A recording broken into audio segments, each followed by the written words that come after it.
Welcome back to round 2 of the EU LCS Regional Qualifier, where Splyce lead the series against G2 1-0. And you can see there, G2 coming back on stage despite a tough loss, not looking down and out yet. They're ready to fight back. It's very true, Drakos, and the winner of today's best of 5 will advance to round number 3, which is tomorrow, funny enough, and they will take on Schalke. Winner of that game will get the 3rd seed.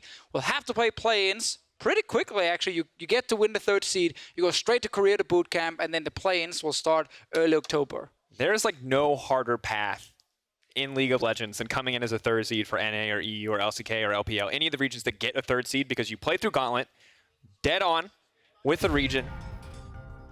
So whatever wins here, fighting tomorrow, but also continuing the fight. It'll be a long road for either of these teams. Could be an even longer road for G2 if they want to bring the series back, though, as Splyce commanded Game 1. Yeah, and Drakos, you highlighted something that I actually missed in the first picking a ban phase. G2 wasted a ban on Morgana. Now, obviously, they wanted to play Xayah, so that's why they banned the Morgana on their side, but is that really necessary to spend a ban on if you are G2 Esports, and then Apparently, giving yes. Skarner potentially again, unless they're first picking Skarner this time? And giving up Xayah? I mean, you can definitely give up Xayah. No, you can also not give up Xayah. Like, now, definitely first pick Skarner. I think they're going to be forced into it. Well, great pick and ban phase. Morgana ban is MVP. there you go. Skarner has been picked up by G2 Esports. This should set up G2 for more of a proactive early game. Skarner all around, I think from discussion from the analysts across the board, considered the best pick right now. Yeah, this is the QSS Force. Now, Olaf is left open in this draft. It was banned last time by Splyce when G2 went for the Rakan first pick and then swapped the Zac for the Skarner on their side. Splyce, do you want to grab Olaf? Or do you just say we don't actually care about that, we want to play a tank instead? And look at that, it's Xerxe Zac. You can't. That's disrespectful. You can't take the other side of the matchup and try to beat someone with it. Oh, yeah, you can. Oh. Now, again, as you highlighted before here, not a strong early game, we're back. We're back. We got one game of We Need Playmaker. Our quarterfinal story was you couldn't play Tahm Kench. After 3 weeks, it turns out we were wrong. You can play Tahm Kench. G2 have also learned this and are now locking in the Tahm Kench Jhin lane for Hjärnan and Wadid. Definitely still a very different champion. I still think the laning phase is strong, as long as you don't need to rely too much on your Devour. And that's kind of the big thing. The cooldown is so insane, so it is a lot harder to protect your AD carry.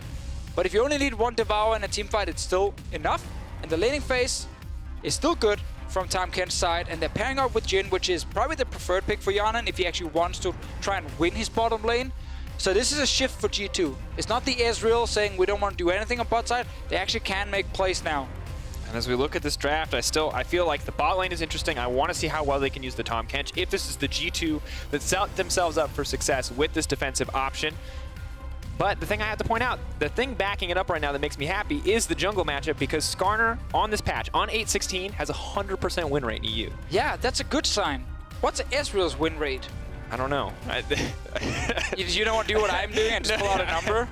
See, the thing is I could just make a 76%. It's on my caster sheet, I've been informed. Ladies and gentlemen, I am lackluster. All right, LeBlanc has been banned. Alistair banned away as well. Deficio frantically looking up the win rate. I mean, so Ezreal, during playoffs, had a 36% win rate. And now yesterday, when it was played during the Gauntlet here in Europe, Ezreal was sitting on... And we found it. ...a win rate of 0% because he wasn't even played. 33.3% on this patch is the number. That's what I'm looking for, 30. All right, but aside from us embarrassing ourselves, Deficio, there is a draft going on. Aurelia has been banned out. Pyke has been banned away as well. Interesting. Not historically, kaSing at least, not historically the kind of player you would think would go for He's tried a few times to play it. That's kaSing, baby. Or is it a Nisqy? That's the thing about Zilean on this patch. Oh, yeah. Can actually go into mid lane as well. Oh, I like this. PerkZ on Akali. The first game he played was not the cleanest, but I want to see how much he's leveled up. But we've seen a few times people take the Zilean against the Akali, specifically in the mid lane. That's an Aatrox top lane for Wunder. He's definitely embracing the carry tops right now. He's not just playing a tank. He's against a Sion. Let's see, will Zilean go mid against the Akali? And do they just grab something completely different than down in the support role for kaSing? Or will he get to play the Zilean against the Tahm Kench, which is a fairly easy lane for him? I want to find out. Both of these lanes explosive on the side of G2. I think we're just going to see Jankos living on the top side, and Splyce Well aware, they're just going to put a Galio. They just want to neutralize the strength here. But it's the Galio will look at the Aatrox as well and say, okay, if you want to play topside and try and get Aatrox ahead, like Galio can come in and be a huge, huge threat against tower dives, especially from G2 side. But the thing about Aatrox is you don't have to camp his lane super hard. He is fine on his own. You just want to speed him up because he is absolutely insane still once he gets a couple of levels. And it is Wunder playing it. I think actually Wunder, the last couple of games from G2, we haven't seen the player we were hoping to see after Rift Rivals, but it was during Rift Rivals where he got to play pre-nerfed Aatrox, buffed for some reason, but pre-nerfed back then, and he destroyed everyone. He did. He completely dumpstered every NA top laner. Not a big achievement, but he did. And now in Europe, needs to do it again. And I think that's what everybody's wanted. Odoamne once again stuck on tank duty. G2 trying once again to play through the top side of the map. Akali for PerkZ, Aatrox for Wunder. These guys have been incredible carries in the past. Yeah, I feel like the only lane you don't want to gank early is actually the mid lane with Akali because she doesn't really offer anything. I think on bot side you have setup with Tahm, Kench, Jhin, and on top side you have the Aatrox. So to me, Skarner is looking at both side lanes more than anything. I just want to see what actually happens once we get a couple of levels for Xayah, because I think you can go mid with the Galio Xayah combo to try and kill PerkZ. We're gonna have to find out. Well, as the players load onto the Rift, let's send it to Medic with Splyce's strategic coach, Duke. Thank you very much, Drakos. I am joined by Duke. Now, Duke, I look at the G2 draft and I see a lot of power there. Aatrox, Skarner, Akali. How are you going to be able to deal with that with your draft? They look for early game prior on solo lanes, but they also have a lot of burst, assassination power, and we counter this with like tanking beefy frontline, a lot of ways to control the Skarner through the Zilean, the Galio, and just a big DPS scaling on the bot lane. I think unless Akali snowballs really hard, I don't see them winning. So the only way they win is if that Akali snowballs away from you guys? Yeah, we should be hard against Galio, but anything is possible with this champion. And with PerkZ as well. Good luck in the game, guys. Back to you. All in on PerkZ scaling in the mid lane. Well, we're going to have to wait for a few levels before PerkZ really starts to threaten anywhere. And in the meantime, we can start to talk about a few of the other matchups. We already mentioned it once, and I feel like the jungle is a decent place to start before we get into this laning phase, Deficio, because now we're getting the Swift swap. You know, we've got Jankos on the Skarner, Xerxe on the Xayah. You talked about the side lanes. Where's he going to go first? Well, probably Rift Scuttle control from Jankos, because last game when Xerxe played the Skarner, he got 3 Rift Scuttles in a row. You know, Jankos had to just give them up on the Xayah. Let's see if it's gonna be the same thing here in this one. I like though again the beefy front line, tons of tanks from Splyce. It's a bit like last game. And then you have Zilean ult. So whoever PerkZ will try and go for in late game fights, the Zilean ulti is there, and then suddenly things are gonna be on cooldown for the Akali. So I like a lot of, you know, I like a lot of the tools from Splyce to try and stop PerkZ from carrying team fights. But the execution against Akali is always the tricky one because she can just get out of hand. And Nisqy getting aggressive there, starting with the knockup. Looking to just deny PerkZ from approaching the wave, now looking for the Winds of War to push it out. Wanting to trade back and forth. Hjärnan and Wadid doing what they can on the bottom side of the map. This match will get a little bit harder as kaSing gets a few more levels, but Zilean not the biggest factor in the early laning phase. The ulti incredibly powerful, but the bombs, it can be hit or miss. Yeah, first of all, it can be difficult to hit them. Your bomb level 1 is on 10-second cooldown. Tongue Lash from Wadid is on 5-second cooldown. So there's a huge difference in how much they can actually trade against each other, and the damage is roughly the same, because Wadid brings pretty decent base damage. He then also has Glacial Augment on his side, so if he actually gets close enough to use that, he can really keep you in place easily and then devour you eventually. So it's not a lane that I'm expecting Splyce to just win, because I think with the Jhin, Tahm, Kench, G2 will be able to control the early push, and it's actually what we're seeing right now, and that fits then with the story of the Skarner getting the early river control, Xayah just trying to farm, Rift Scuttler going over to Jankos on his side. He already secured the top lane, so effectively exactly the same thing happening as last game, just swap because it's Jankos on Skarner. And of course G2 outside of mid lane, 2 pushing lanes. Wunder going to push in the sign on the top lane, at least for now, until a him few as more well. levels. I like this, you know, look at this, push both lanes here. Jankos is in there. kaSing following up with Xerxe. This could be risky though. Tahm Kench is not there. kaSing has priority. He has a blast cone. He is blast cone. There's no way they extend this play unless Nisqy wants to get a little cheeky here. Double bomb does connect, but there's going to be no fallout for now. The focus from Splyce is just making sure that Xerxe can clear the jungle comfortably. Jankos and Wadid though are not going to let this one happen too easily. They see everything right now. kaSing is trying to get some information. Wadid moving in with Jankos. Oh, gobble up. Spit it out. They're going to smite it too. Oh, I like it. cheeky steal. The only time in the history of League of Legends Tahm can't just use the QW interaction. I like the play, though. They do not actually stay and try and deny Xerxe the blue buff. Jankos goes back to grab his own Raptors. He has a full bot side jungle he can kill. Meanwhile, on the bottom side, we have, of course, the push we mentioned before from Hjärnan and Wadid. I like the combination again for laning phase, but to me, just the further we go into this game, the stronger the Xayah plus effectively 3 massive tanks in front of her will be. But early on, as we see here, Hjärnan controls. Especially with the Zilean too, to speed up the threats. A Galio running at you with that movement speed terror, truly terrifying. But you wonder why kaSing always covers the Zilean. That 4-win, 1 loss, 90.2 kill participation. That is a lot. 9 out of 10 kills kaSing is then therefore just about across his entire EU LCS career. Hey, great number.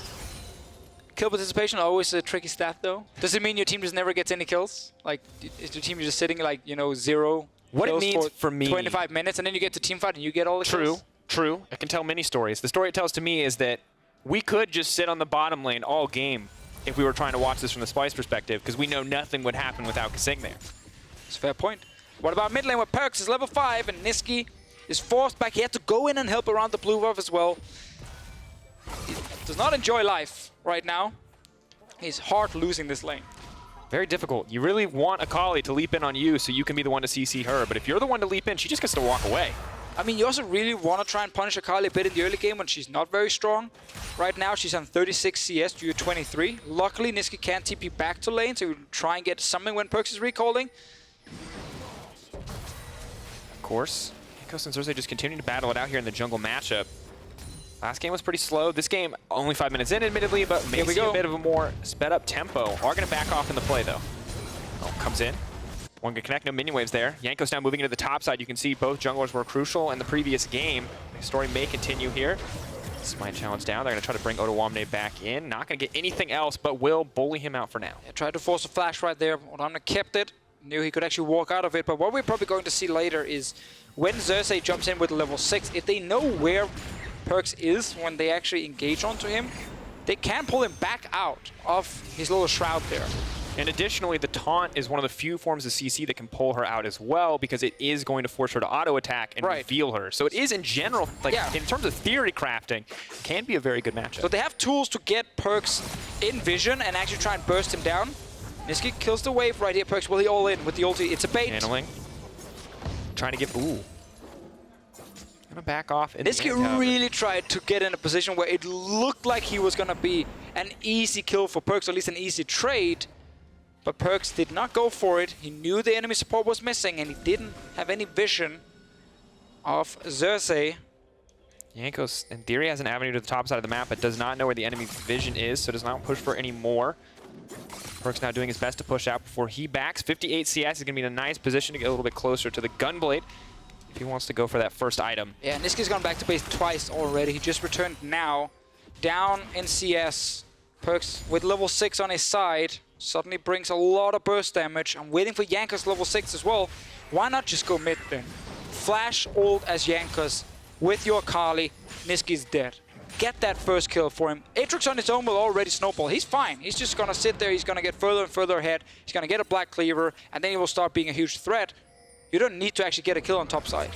Oh, Xerxe bot. Hjärnan now flashing out. He's just going to try to bring it back. Sped up as he pulls back to the minion. Now pulling them into each other rather than could be focused up. Wadid now has to be careful here. Is he going to be able to do anything? He can't stop him going down. Now on the retreat though, moving forward. Going to pull the Zilean back. Level 4, but they're going to pull him out of the Galio ulti. Flash out to safety. Well played in the early game by Splyce. Oh, Xerxe finds something top lane. They're fighting as well. Odoamne will just walk away from this one. Bot lane, however, we did not get to see Wadid actually defend Hjärnan. Great setup with the Zac, and if there's one tool you want against the Tahm Kench, it is actually things like Zac that can AoE CC and also pull back a Tahm Kench later if he tries to devour his AD carry. So Splyce here, early first blood, PerkZ on top side. Half health Odoamne now trying to back off the wave. PerkZ gonna throw down a bit of damage Nice. using the first ulti proc to leap in. Needs the passive proc, gets a little bit more damage. One more ulti, is it going to be enough? Takes him down, already used it, and it's just going to walk away. Well played by PerkZ. Everything he did there was perfect to actually get the kill. He uses the first dash to get in and interrupt the ulti from Odoamne. Then Odoamne gets to flash away, but it doesn't matter because PerkZ has enough ability to catch up and actually keep him there, and then he takes him down. Let's see bot lane. What did? Oh, he used the Devour just to try and block the potential stun. And now this Devour is on a massive cooldown, so Xerxe knows the moment he goes in, Wadid can't do anything. He's useless right now as a Tahm Kench. He actually ends up as being an issue because he pulls Hjärnan back towards him, and Xerxe and the rest of Splyce bot lane can then get the kill. I think there, Wadid, almost you gotta sacrifice yourself and just stay in the brush, walk away from the Zac. Good play from Splyce to punish what is a very clear window of opportunity. We check this out from PerkZ one more time. Leaps forward. Perfect execution. It's everything you want right there. Yeah, Then he gets slow. The double passive proc. Bam. And he gets to connect and actually get another dash onto Odoamne even after the flash. And no summoners, no big summoner used on the side of PerkZ. By that, I could have just said flash, but I already committed to summoners. No ignite either, though, so a little bit less kill pressure in the mid lane. But for now, Nisqy is just the guy who gets to sit under his tower and use that Galio ulti to try and follow up. Jankos and Xerxe fighting it out in the jungle. Jankos' ulti is ready very, very soon. I still think going mid is just an easy opening for him if Nisqy's ever pushing forward. And wanna get a second kill on your Akali. Like Duke, the assistant coach from Splyce, said just before the game, we just need to make sure the PerkZ, does not snowball. He's hard winning lane, he has 1 kill. So I guess not really successful too yet. hard. He didn't specify what that was. A couple of kills is 4 okay. kills, maybe it's 5. But for now, G2 control the tempo of this game, and it looks like they will be setting their sights on this bottom lane tier 1 tower. Nisqy is here, though. He's going to take the blast. Right into him. Bit of a risky choice, though. He's going to throw out the taunt just to ward them off. Now pulled back. Not to give the chance to auto, so PerkZ will stay stealthed up. Another thing, actually, we mentioned before the Zac and the Galio to try and land AoE damage or AoE CC onto PerkZ. Well, there's also the bombs from kaSing. There's feathers being pulled back from Kobbe, and there's the Q from a Sion. I feel like everyone can bring something to try and hit PerkZ in there when he's invisible. So it will be hard for him to play team fights, but your 1-3-1 is insane if you're G2. You have Aatrox winning topside, you're gonna have PerkZ hard winning the other side lane. So that split push combination is really, really good, and the counter that is gonna be Xerxe engaging on the Zac. If that doesn't happen, Wunder is almost double the CS of Odoamne. And we're 10 minutes into the game. G2 starting to build a significant lead in what is a tied kill score, courtesy of those big CS leads. And Deficio, if you're a G2 fan or a follower of G2, this is kind of what you want to see when their back is against the wall, because this org has an incredible history. And while this has been an incredibly rough season, you do want to see them turned around. What? He went back in? No, PerkZ getting a little bit aggressive here. They're not going to commit, though. They really do not want to mess with this Akali. They also knew that one had already moved from top lane and Tahm Kench was sitting mid. G2 trophy case, however, it's a lot of ELCS titles, and I think the big one down the bottom, MSI final. After some rough years where they couldn't perform internationally, they made that final in 2017. Sadly for them, they didn't beat SKT, but it was a very good best of 5. And now we're seeing the difficult position they're in, because if you look at their regular season, it started out so dominant, and it went a little bit downhill towards the end here, and now G2 are on a 7-game losing streak after that 0-3 in the first round versus Misfits. Do see an ulti come in bot lane, though, so we'll hold that thought as Xerxe has a very clear lineup to go in on the Jhin. Wadid can just eat up and walk away, however, so play nullified there, at least for now. Yeah, and it's very important to highlight Hjärnan didn't ult the wave here so he could recall after and shop, because he already picked up his items. He knew if this wave hits the turret, there's going to be 3-4 players from Splyce who's going to tower dive me. So he just wanted to kill the wave as fast as possible, at least most of it. So he didn't have to suddenly lose a bunch of minions and maybe even get killed on the turret. So I actually like the play from him. Kobbe and kaSing, they had to wait now for the second wave, and that meant all of Splyce ended up recalling. Xerxe is going top lane because he's reading the map, and this is something Xerxe will always do. He will get vision bot side, look for a bot lane play. The moment it doesn't happen, he recalls and he instantly starts going top side. Obviously multiple reasons. One, his camps are up there. And second, enemy teams like to cross map against Splyce, and when they cross map, it's Odoamne who gets destroyed top lane. So Xerxe has to show up and try and defend him. This time though, nothing happened top lane, except for Wunder sitting with 123 CS on an Aatrox. You can see that the Galio is moving towards the bottom side of the map. This could be crucial. And Skarner is there as well. Their Herald could be used if they want to push in for a little bit more, but they're not going to burn anything. He's not even going to auto-attack the ward. Does not want to reveal that he is in the area, but will get spotted out by this control ward. PerkZ continuing to be obnoxious in the mid lane, but Nisqy, that aftershock, just incredibly tanky. PerkZ has to be careful, though. Leaping back. Oh! Fancy! He did have to burn his ult, but that also looked very cool.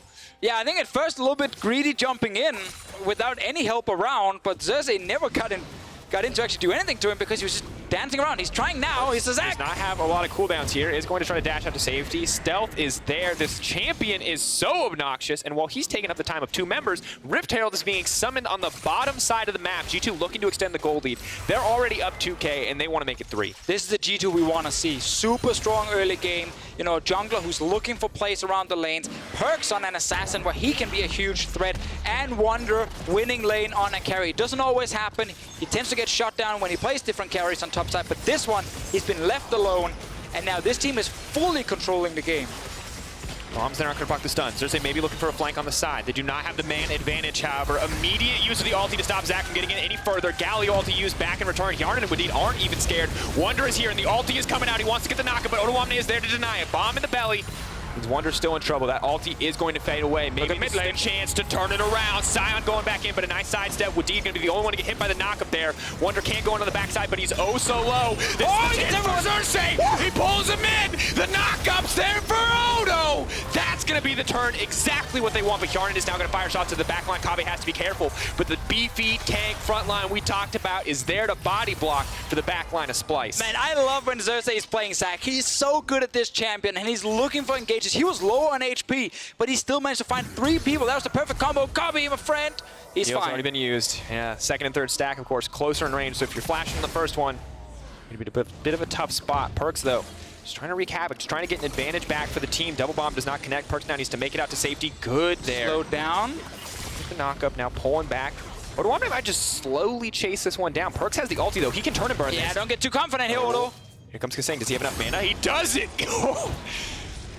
Well, a beautiful fight bot lane for sure, but that is a bit awkward. Just absolutely outplayed by PerkZ. Odoamne he thought to himself, hey, I have kaSing right behind me, but this was a Zilean without mana and no ulti, so he's not going to do anything. It was effectively a 1 versus 1, and that's a Sion stacking armor trying to go towards an Akali who's already sitting on gunplay. That was never going to work, Odoamne. That's a big mistake.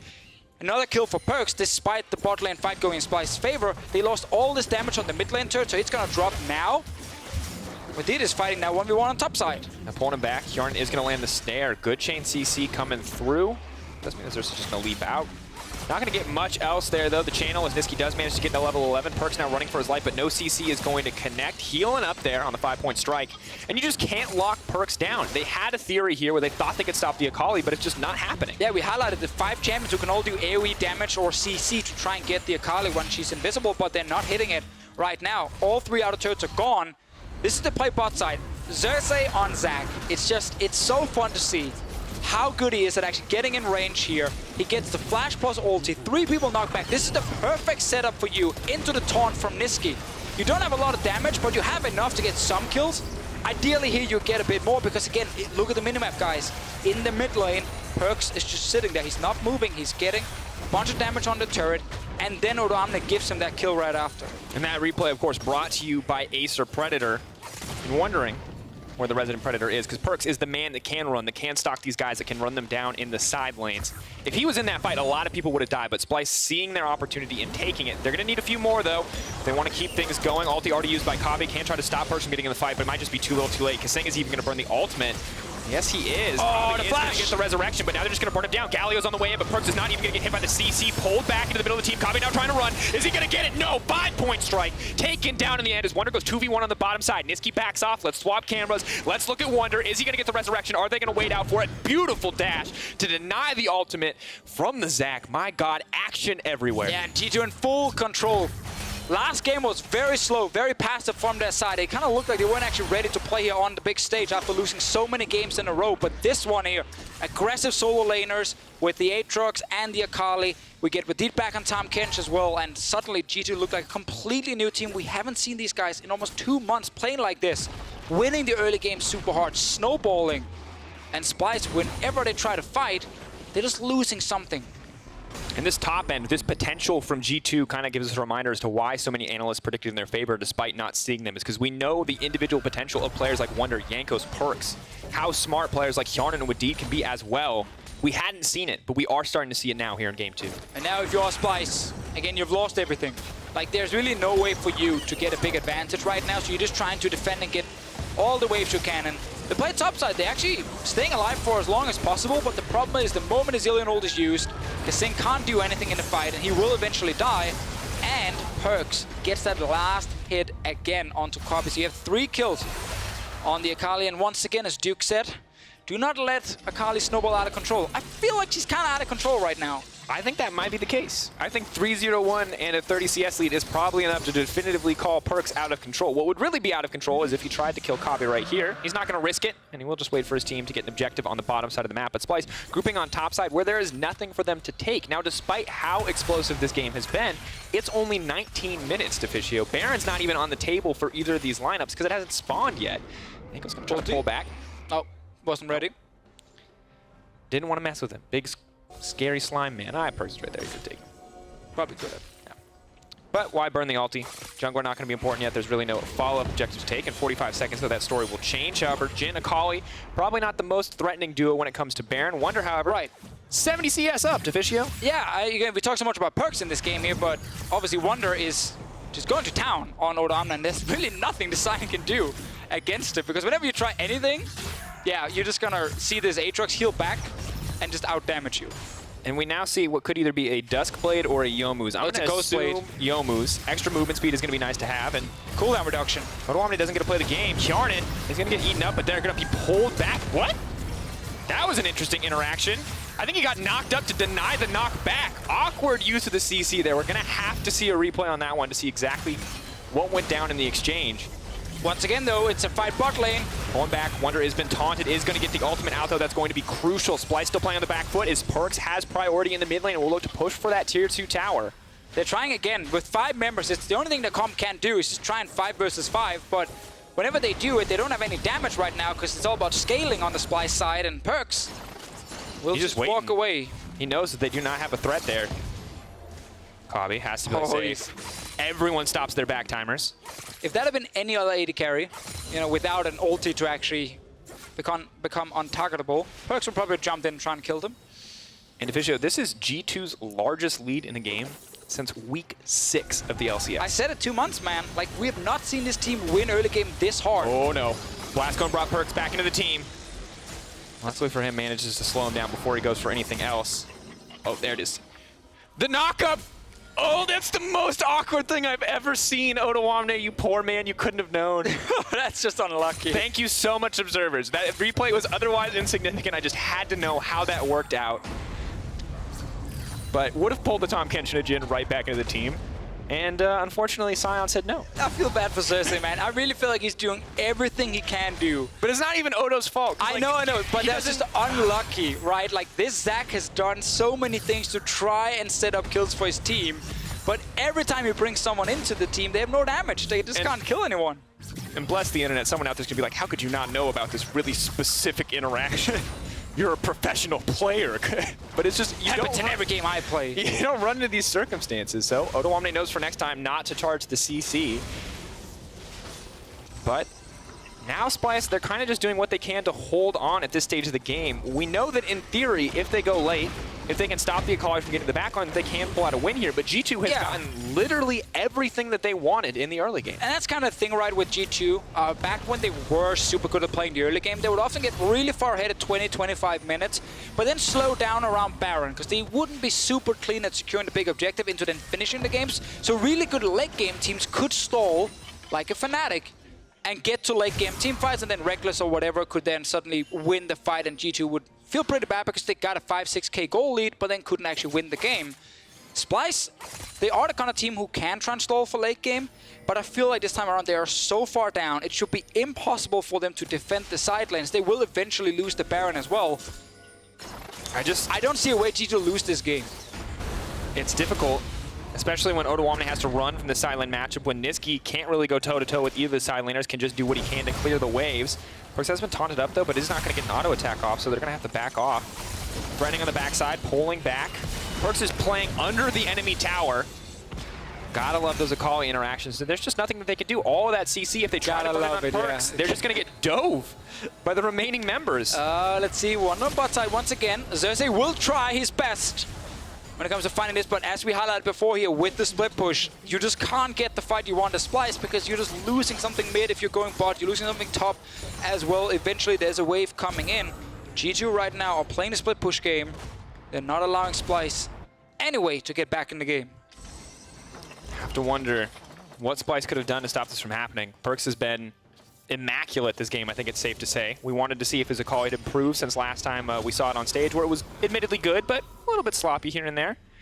Well, it's looking pretty clean at this stage. kaSing, come on, face check. Squishy support, face check. He threw down the bomb, but that's one, that's half your stun. PerkZ. Oh, the laugh. He said he was confident. We heard from the entire G2 line that they were feeling good, and spamming laugh as you run into the enemy's face means you know you're having a good time in this game. I will say though, kaSing, that was the best support play I've seen. You did not face check. You just threw in a bomb instead and said, is someone in here? Yes, a level 15 Akali. Those are the Season 3 fundamentals paying off when mid laners just one-shot supports, and that's all that they did.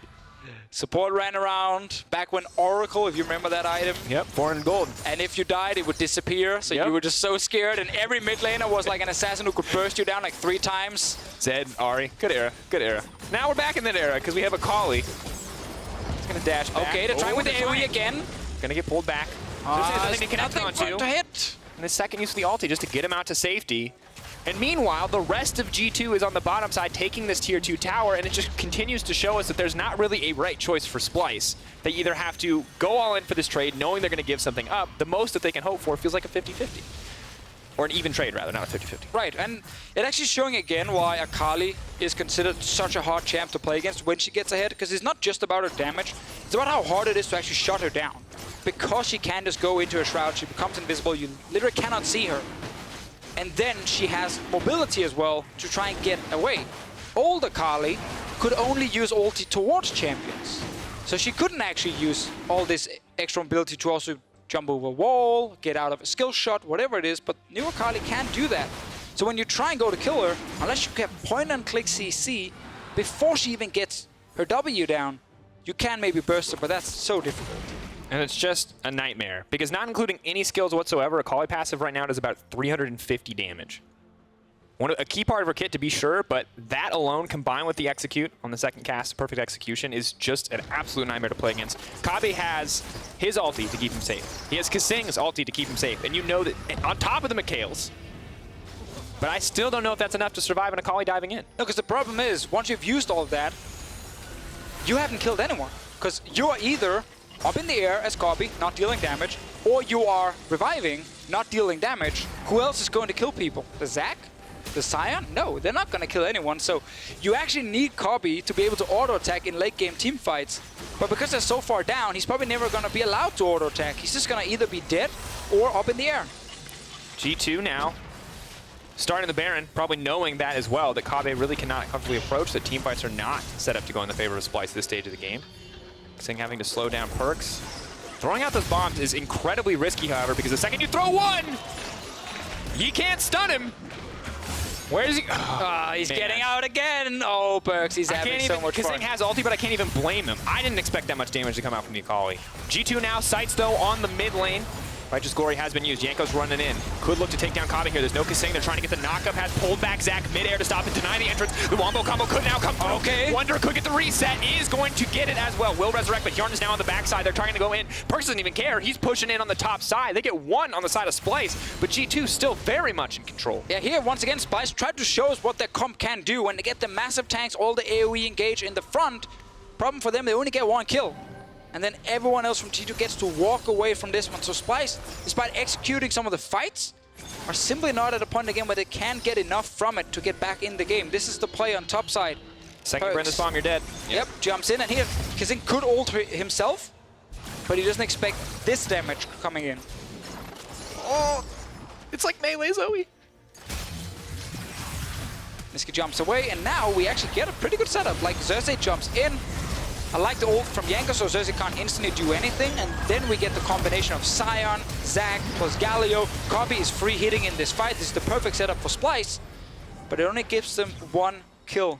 I gotta say, though, threw the ult, but he didn't pull the feathers back. I guess he was waiting for the Tahm Kench to spit out the Jhin before he went for anything else. Probably. But he gets a flash from Hjärnan. Could be big in the next fight if Xerxe can actually get onto him. Might be the only way back for Splyce now. Xerxe gets onto Hjärnan, tries to knock him back into team. They kill him while PerkZ cannot assassinate Kobbe fast enough. But the fact that Splyce, great shot calling game one, abused the fact that Wunder didn't have TP on his side available, and then great Baron calls, so they win.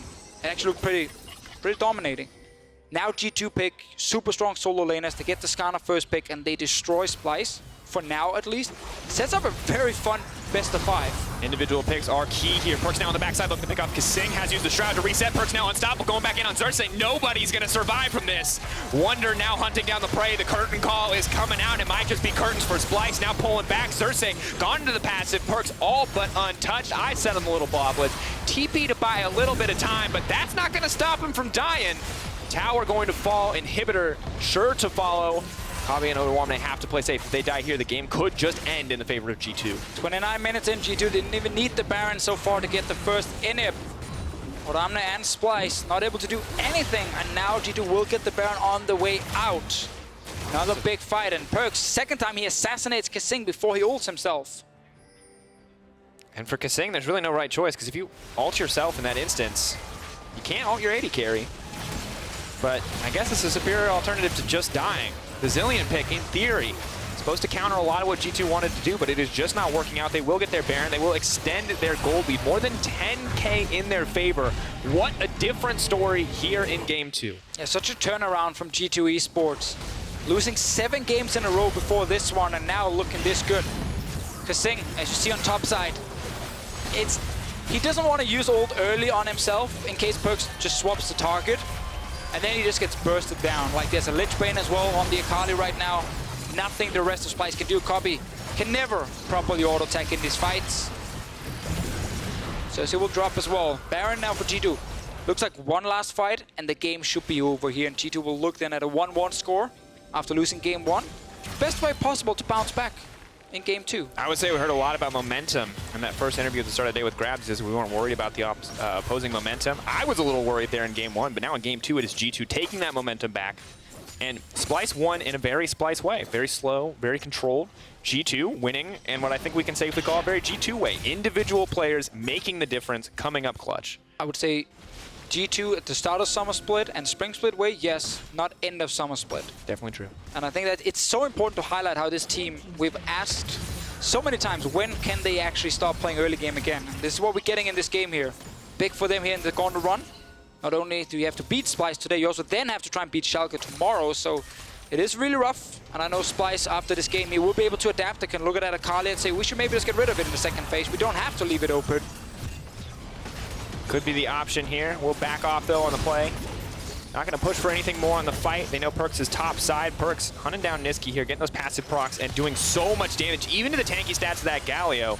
Really wants to proc the Aftershock, but cannot even hit the Akali, so PerkZ gets to grab this inhibitor uncontested. Wunder now pushing in as the curtain call comes out. They're looking to threaten Kobbe with this one, but Odoamne going to body block what he can. Speed up use there from kaSing. Desperation times for Splyce. Are they going to be able to get anything back here? Gargoyle Stoneplate used. Odoamne now unstoppable. He tries to run into the base. Oh, hits the bomb in there. But isn't going to take it in the end. Ulti, though, used from kaSing means it's going to be an easy reset. PerkZ into the back line. Wunder now on a killing spree. Where's PerkZ going to go next? A lot of damage coming out. G2 playing with their food a little bit here as we start to close out game 2. Unstoppable, but pulls them out there. Want to turn it back. Can they do anything? Hjärnan untouched on the backside. The AD carry still alive. PerkZ healing up the 5-point strike. The damage coming out is absolutely absurd from the G2 lineup. They're cleaning up, they're making it look good, and after an incredibly rough game 1, G2 have finally showed up. A 7-game losing streak broken right here, as G2 will take the second game after a few more moments of playing with their food. And Splyce on their side, they will look at the bigger man face and say, did we gamble too much? We heard from the coaching staff, it was all about making sure Akali does not snowball too much. They felt like they had the option to stop her with all the tanks, with all the AoE crowd control on their side. But none of it actually connected, and the early game was just so G2 favored. I gotta say, Xerxe was the only player who actually managed to do something on the side of Splyce in that game, but best way to bounce back, best setup as well for a best of 5, where you get a 1-1 now. Splyce dominating the first game, G2 destroying them in the second game. Game 3? Do we get another G2 early game focused draft? Do we get another late game focused draft from Splyce? I have an idea, and it would be ban the 100% win rate champion in Skarner. Don't give it to either side. Yeah, Skarner first pick was definitely a lot better than the Rakan first pick. Again, I feel like Skarner on stage is just insane. Like, nothing can go wrong for you, man. You're strong 1v1, you have good jungle clear, you have a suppression, you force QSSs. Like, I like everything. All of it is great. And it's a good look right now for G2. They prove Wunder, a guy we wanted to see. You know, we debated between carries and tanks. What was actually the right choice for him? We hadn't seen a good carry performance from Wunder since really Rift Rivals, if we look back. And now him showing up on this Aatrox, building up this incredible CS lead on the top side, coming in, using that in the late game was good. And PerkZ on the Akali, I mean, not a lot to say there. You saw it. You were there. You witnessed it, audience. Exactly. You know exactly how dirty that Akali was and how unstoppable PerkZ looked on the champion. And you said during the pick and ban phase when we had the first pick Skarner and then the Zac answer on the other side, well, now the early game is going to be in favor of G2. So when you have Zac plus like a Sion, how are you ever going to stop Wunder from just pushing 24/7? Because if you try and gank him and Skarner is there, you instantly die and the game might just be over. Mid lane was where they tried something in the early game, but they never got onto PerkZ. And the moment that didn't happen, despite a good game from Xerxe, it just snowballed out of control. Absolutely did. Well, G2 have now tied the series 1-1, and for more on that game, let's send it over to our analysts. Thank you very much, guys. Medic interviewed the analyst from Splyce, Juke, before the game and basically had his last question. So the only way G2 wins this game is if Akali snowballs out of control. And now you could do... Oh, we found the signs, by the way. Now, what I don't want to do is jump on the Splyce hate train because of that. And I want to actually turn it on its head and praise G2 for playing to their win conditions exactly. And my question is, was it G2 as a whole, or was it just PerkZ completely going off? I felt like a lot of it was just PerkZ going off. In part, it was a couple mistakes from Odo. As you can see, he was kind of the recipient of a lot of these early kills from the side of Akali. But I love the way PerkZ is playing. Like, we wanted to see him on more of a playmaker. Sheepy, you talked about the fact that he wasn't that corky in game one, and even though they tried to play through mid, it's not something that can really run away with the game. And this time around, you saw the difference, except he was building a lot of the leads for himself. So this must make you happy then, Sheepy. Is this what you wanted to see? All the changes that G2 needed to make to win this game, they actually did. So I'm very, very happy about what G2 did. I think also unsung hero is Wunder, who did amazing in the top lane. And I think Aatrox is a pick that's been underrated a lot, has been showing up everywhere and has always done extremely well. So yeah, a lot of question marks now coming up for Splyce. What are they gonna exactly do against the Aatrox, against the Akali? Yeah, great And point. even the Skarner. And even the Skarner, we'll take a look at picks and bans and look forward in just a second. I would like to button up the early game because Akali was so good and it just snowballed out of control. If we compare the goal difference at 15 and at 20 minutes, I believe at 15 for game one compared to game two. Game one looks like the second half of the split for G2, and game two looks like the 6-0 G2 that we saw in the beginning of summer. So how easy of a blueprint is this now to replicate for G2? Because obviously it works with Akali if she gets 2 kills early. I mean, the thing is, a lot of the early gold, like, Akali getting kills was great, but a lot of the gold lead actually came from the Tahm, Kench, Jhin in the bot, because they were actually able to have priority over the Xayah and the Zilean, and kind of expectations were that once they locked in the Zilean, they would be winning that 2v2, but Jhin Tahm is surprisingly strong. We heard the casters talking about it. The fact that they had constant push, you had Akali and the Skarner roaming down bot in the early game too. This team got 2 towers very quickly as well, especially thanks to Wunder constantly pushing up top lane. So with those gone, it became very easy to move these 2 side lane threats in Akali and Wunder out to the map, and that's where we really started to see this G2 team unlock. I agree. To come back to your point, Sheepy, when we look at picks and bans and see what has to change from G2, if they want to win 3 games. But in game 1, Splyce, great draft, great composition, great strategy in the game itself. Do you feel like they've taken a bit too many risks and a bit too many freedoms in this draft, giving over the Aatrox and the Akali and the Skarner? I think so. I also believe that Splyce has been doing what they thought was working, like they put Odoamne on a tank and everything will be fine, and but it seems now that G2 found a champion that can just snowball so hard on the side lane that they can play this 1-3-1 style. They started picking the champions that can be aggressive in the enemy jungle, and Splyce didn't really know how to react. The Skarner was really key, like we said, Aatrox and Akali, and they just play the 1-3-1 composition, and then even the Tahm Kench with the Jhin made so much sense. Really strong lane, but can also deny this engage from Zac, and they only got 1 good engage on Splyce, and that was really it. What's your gut? What do you ban away, though, if any? That's really difficult. Yes. Imagine you're the coach, and you gotta go on stage in the next one. Somebody of the players needs to speak up, There needs to be some change of priority. Like, even the Jhin did well into the Xayah, and Xayah has been popping up. What if none of the players say anything, Sheepy? The coach needs to have an Then answer. you need to step up as a coach. Wait. Yeah, of course. You Grab's gonna be there and be like, Wunder, you got nothing? PerkZ, you got nothing? Well, better go home then. I think that they can pick up the Skarner to deny the Akali.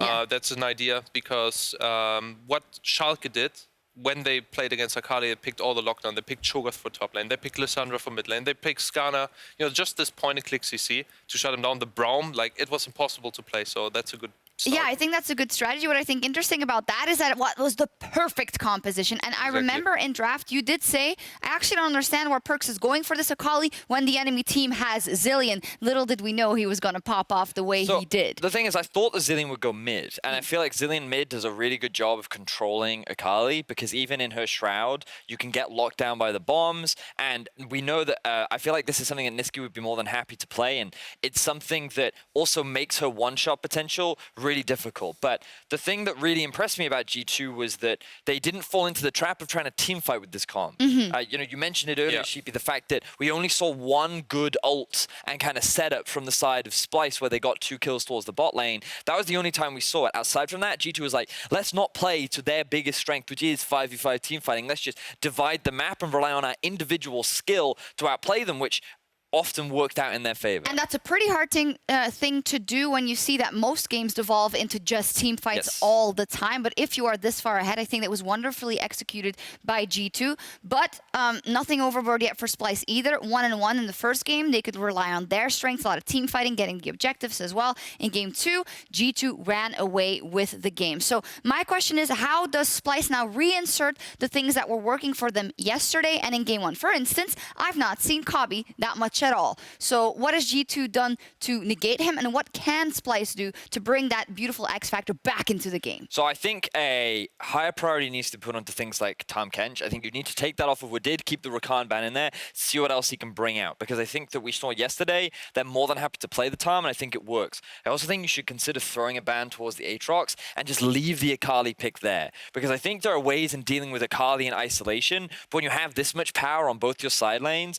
it becomes harder to try and isolate her down and keep her impact limited. So if I was Splyce, I would look to kind of go back to some of the comfort and success they had from yesterday, ban away the Aatrox, which they also did yesterday against Maxer in the jungle, and then just kind of try and lock down PerkZ to prevent him from doing PerkZ things.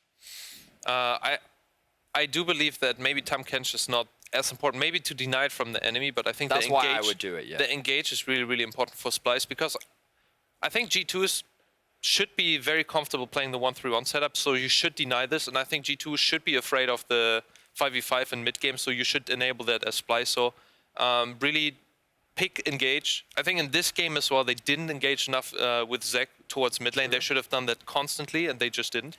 Ornn would be really good for that, which is something that they played a lot yesterday. So, for example, that's a good idea. Pick more engage, more safe engage, where you can literally just press the R button and you go in. And I think this should be Splyce's game plan. I think the idea of shutting down the Aatrox is the first step, because I think right now, shutting down Aatrox with a counter pick, I wouldn't know exactly which one, right? So, but maybe they have a better idea. So those will be, going forward, I think both have characteristic the styles that they want to pick up. Yeah. So game 3 will be super, super interesting. We all voted G2. Us 3 voted G2 at the beginning of the day. Recency bias, and the way they won game 2 thinks, okay, well, that was pretty good then. But do any of you have different feelings? Do you think that Splyce is actually going to come out on top and bounce back from this? So, to me, it feels like that G2 have a lot more options in the draft. That's kind of what I'm initially seeing based on game 1 and game 2. But the question is, how well will Splyce adapt throughout the series? So if they can adapt, I think Splyce can take us to a challenging series. Yeah, I think we're not that much the wiser. I think we need to see one more game at least to know. And both teams, they have so much on the line tonight as the players look to keep their dreams of playing at Worlds alive. Find out who takes the lead in the series right after this.